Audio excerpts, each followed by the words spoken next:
Hello there, my grade 7 students. Ma'am Rona is back for another video of our lesson 3, which is entitled Classifying Substances as Elements and Compounds. On this video, I will just show to you the science module that we are using, and then I will just give you the instructions on how to accomplish or answer the activities inside the module number 2 under lesson 3.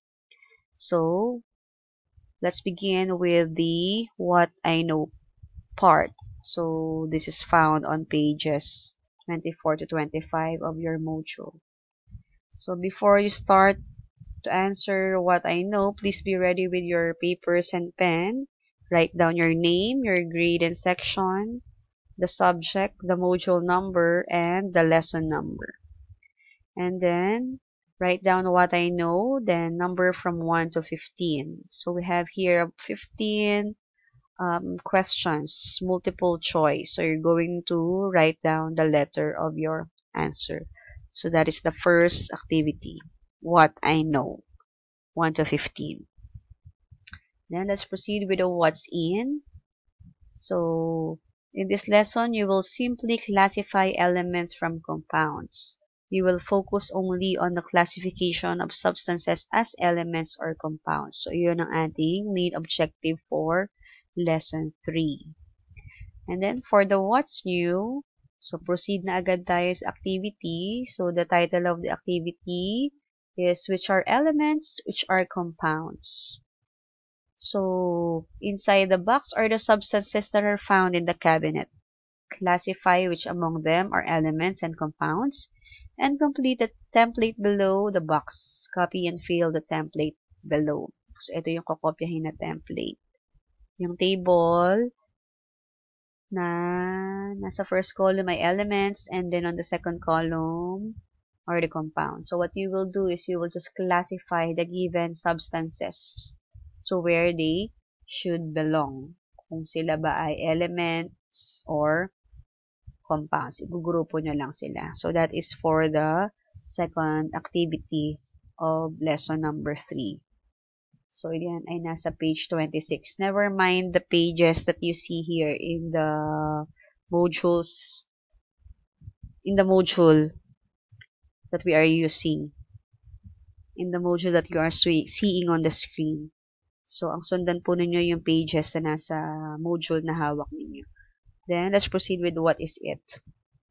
So, the activity above help you think your prior knowledge on lesson 1 and lesson 2. It is easy, right?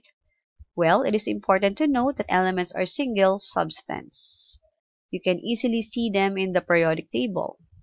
In the list above, iron is an element because it is a single substance with one atom. So when we talk about element, it is composed of only one atom and is present in the periodic table. Sodium chloride is a compound. Why is it classified as a compound? Because it is a combination of two elements. So what are those two elements? So they are the sodium and chlorine with two or more atoms.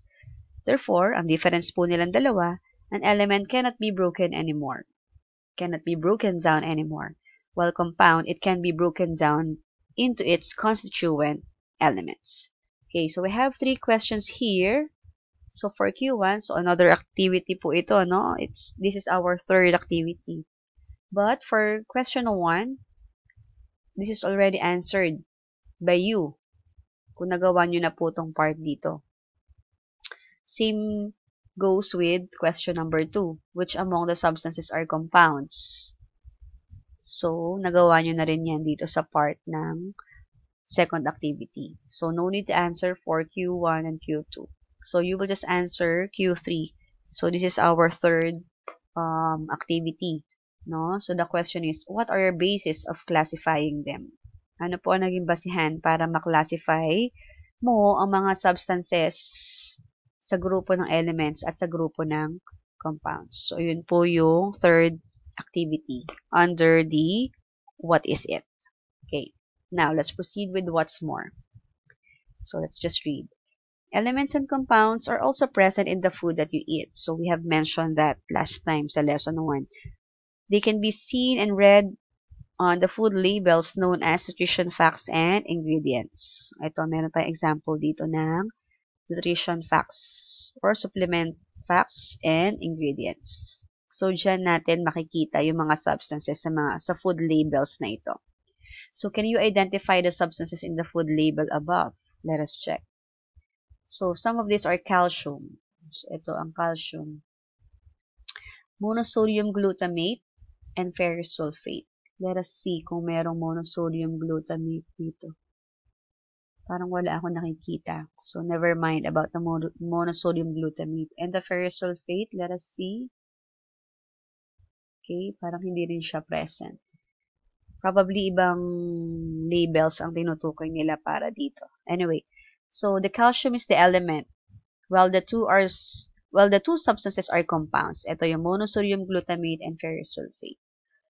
Then, bawat compound, pwede mong ma-identify ang kanyang constituent elements. Just like here, the constituent elements of monosodium glutamate are sodium, carbon, hydrogen, nitrogen, and oxygen. While for ferrous sulfate, the constituent elements of it are iron, sulfur, and oxygen. Okay, so let's proceed with the next activity. So we're now on the fourth activity. So what you will do here is, so the title is Let's Hunt Elements and Compounds. So given here is the label of cookie product. So given the nutrition facts and the ingredients. So we're going to copy table 1 here. So you will identify the compounds given on this label and then write down the constituent element. So, pag marami, mag-add na lang po kayo ng rules kung kinakailangan. And then, answer question 4 and question 5 based on the food label. So, sa question 4, the elements iron and zinc are listed in the nutrition facts for the cereal drink. Find out from the ingredients the source of these elements. So, anong ingredients dito ang merong iron and zinc? And then for Q5, name 3 elements present in the ingredients of the cereal drink which are not listed in the nutrition facts. So, ano yung tatlong elements na nandito sa ingredients, pero wala dito sa ating nutrition facts? So, yun yung para sa Q5. Okay. So, let's proceed with the 5th activity. So, dito tayo sa what I have learned. So, here, the direction is, read each situation below, classify the underlined substances whether it is an element or compound. Write 1 if it is an element and then 2 if it is a compound. So, number from 1 to 5. So, you just write your answer here, 1 or 2. 1 kapag ito ay element, 2 kapag ito ay compound. Ito po titingnan nyo yung naka-underline na word. Okay. And then, let's proceed with the 6th activity, which is entitled What I Can Do. So, pareho lang halos kanina no, sa food labels. So, the title is What Matters in Labels. So, look on the food label of soy sauce below. Can you identify the elements and compounds? So, what you will do is you will copy the table here and then refer on this nutrition facts and ingredients for you to answer or for you to complete the table. And then answer question number 6. So, yun na yung pang-anim na activity. So, paano yung gagawin? So, sa ingredients, ito titingnan. Hanap po kayo ng compound. Enumerate at least 2.